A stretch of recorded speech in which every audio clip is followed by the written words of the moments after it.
truly free.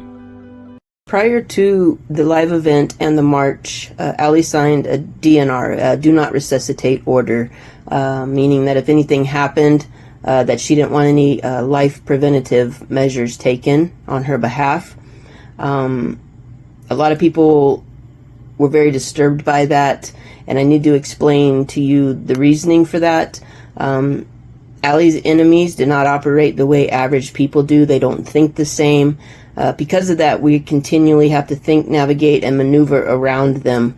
Weeks prior to the march, money was laid down on her contract to hire somebody to stab her and shoot her on the side of the street, in hopes that there would be so much blood and so much chaos that somebody would call 911. An ambulance was set to be sent and dispatched. That would have separated her from me. While she was in the ambulance, the plan was to trigger her programming, to make it look like she died, to make it look like she was in a coma. And yes, they do have programming that they can activate to do those things. We've dealt with that in the past. Her enemies were very excited.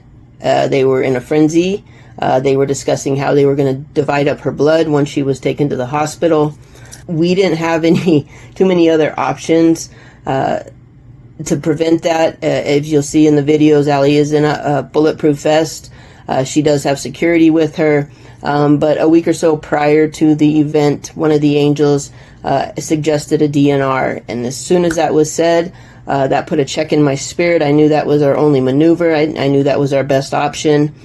So we set about to find somebody a doctor that could see her and sign the DNR for her, and agree to that. Usually they won't do that because of her young age.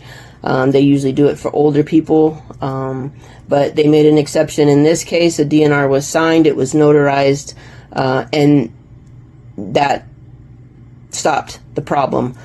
When you sign a contract, be it a contract for an apartment, be it a wedding certificate, any kind of a contract you sign, those things carry a lot of weight. That works the same in an evil world. When we signed the DNR, we each signed one. When we signed the DNR, that stopped that problem. Whoever put the money down on her contract lost their money, and they lost their ability to attack her in that way. With God's help, we were able to outmaneuver them.